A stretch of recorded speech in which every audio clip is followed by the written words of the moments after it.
Meu nome é Paulo Roberto. Tenho 59 anos e moro em Ribeirão Preto, no interior de São Paulo. Durante mais de 30 anos da minha vida eu trabalhei como motorista de ônibus urbano. Não era um trabalho fácil.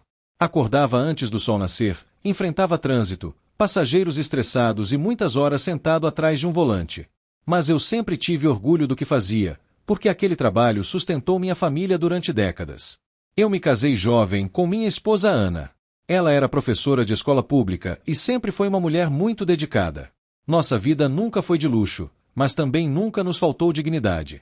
Morávamos em uma casa simples em um bairro tranquilo e tínhamos apenas um filho, chamado Rodrigo. Desde pequeno Rodrigo era um menino inteligente.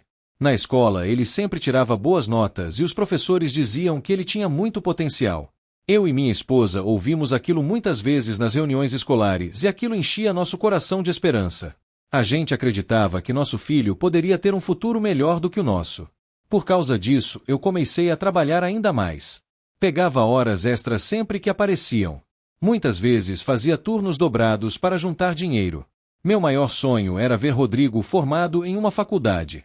Enquanto ele crescia, eu fazia de tudo para que ele tivesse oportunidades que eu nunca tive.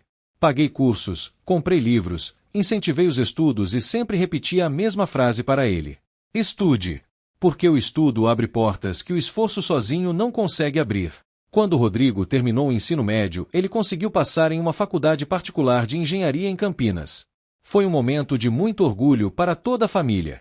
Eu lembro até hoje do dia em que ele recebeu a carta de aprovação.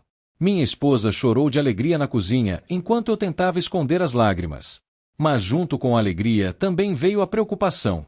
A mensalidade era alta. Muito mais alta do que qualquer coisa que já tínhamos pago na vida. Mesmo assim, tomamos uma decisão. Eu trabalharia o quanto fosse necessário para pagar os estudos do meu filho. Durante 5 anos, aquela virou minha rotina. Acordar cedo, trabalhar muito, voltar para casa cansado e no final do mês pagar a faculdade de Rodrigo. Muitas vezes eu deixei de comprar coisas para mim mesmo. Parei de trocar de celular. Deixei de fazer pequenas reformas na casa e até vendi uma moto antiga que eu gostava muito. Mas tudo aquilo parecia valer a pena quando eu pensava no futuro dele. Rodrigo se mudou para Campinas para estudar e passou a vir para casa apenas nos finais de semana. No começo ele sempre chegava animado, contando sobre as aulas, os professores e os novos amigos. Com o passar do tempo, porém, as visitas começaram a ficar mais raras. Ele dizia que estava ocupado com trabalhos da faculdade ou projetos com colegas. Eu entendia. Faculdade exige dedicação. Depois de alguns anos, Rodrigo finalmente se formou. Foi uma festa linda. Eu e minha esposa viajamos até Campinas para assistir à formatura. Quando vi meu filho de beca recebendo o diploma, senti que todos aqueles anos de esforço tinham valido a pena. Depois da formatura, ele conseguiu um emprego em uma empresa grande em São Paulo. O salário era bom e as oportunidades pareciam ainda melhores. No começo, ele ainda vinha nos visitar de vez em quando. Mas com o tempo as visitas ficaram cada vez mais raras. Ele dizia que o trabalho era puxado e que a rotina na cidade grande era complicada. Eu acreditava.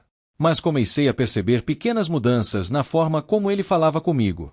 Às vezes parecia impaciente quando eu comentava sobre meu trabalho ou sobre a vida simples que levávamos. Uma vez, durante uma ligação, ele disse algo que ficou na minha cabeça. Pai, você precisa entender que o mundo é diferente agora. Na hora eu não respondi nada. Apenas fiquei pensando no que aquilo significava.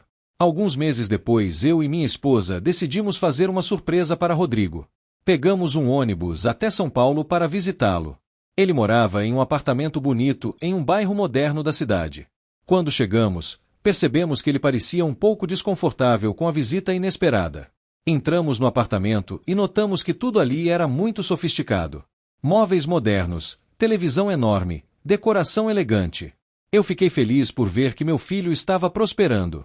Mas durante o jantar aconteceu algo que me deixou pensativo.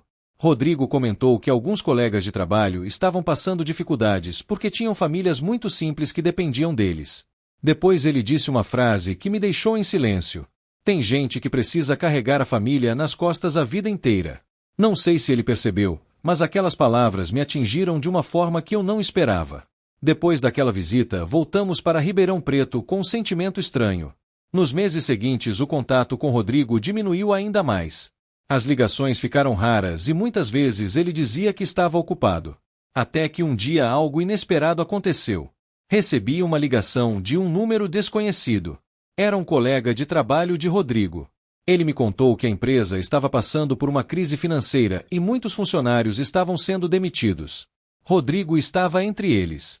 Fiquei preocupado, mas imaginei que ele encontraria outro emprego rapidamente. Alguns dias depois, Rodrigo apareceu na porta da nossa casa. Ele parecia cansado, abatido e muito diferente daquele jovem confiante que tínhamos visto na formatura. Sentamos na mesa da cozinha, o mesmo lugar onde ele havia feito tantos trabalhos escolares anos antes. Depois de alguns minutos em silêncio, ele começou a falar. Disse que a vida em São Paulo era mais difícil do que parecia, que a pressão no trabalho era enorme e que muitas vezes ele sentia que precisava provar algo para todo mundo. Também disse que, no meio daquela corrida para crescer profissionalmente, acabou se afastando das pessoas que realmente importavam. Naquele momento percebi que meu filho estava passando por algo que talvez eu nunca tivesse entendido completamente. Eu não disse nada por alguns segundos. Apenas olhei para ele e lembrei de todas as vezes em que o vi estudando na mesa da cozinha quando ainda era adolescente. Finalmente respondi: Filho, a vida tem um jeito curioso de ensinar as coisas que a gente precisa aprender. Rodrigo ficou alguns dias em casa. Durante aquele tempo, nós conversamos mais do que tínhamos conversado em muitos anos. Ele ajudou a arrumar algumas coisas na casa, saiu comigo para caminhar no bairro e passou muito tempo conversando com a mãe na cozinha. Pouco a pouco parecia que o Rodrigo de antigamente estava voltando. Algumas semanas depois, ele conseguiu um novo emprego em uma empresa menor, também em São Paulo. Antes de ir embora, ele me abraçou de um jeito diferente. Foi um abraço longo, silencioso, cheio de coisas que talvez nenhum de nós precisasse dizer em voz alta. Hoje Rodrigo ainda mora em São Paulo, mas agora nos visita com frequência. Às vezes ficamos sentados na varanda de casa conversando sobre a vida. Em uma dessas conversas ele disse algo que nunca vou esquecer. Pai, eu demorei muito para entender o valor das coisas que você fez por mim. Naquele momento percebi que todo aquele esforço de tantos anos tinha realmente valido a pena. Porque no final das contas, mais importante do que qualquer diploma ou emprego é o tipo de pessoa que alguém se torna. E naquele dia eu tive certeza de que meu filho finalmente tinha encontrado o caminho dele. Se você gosta desse tipo de história, se inscreva no canal para não perder as próximas e até o próximo vídeo.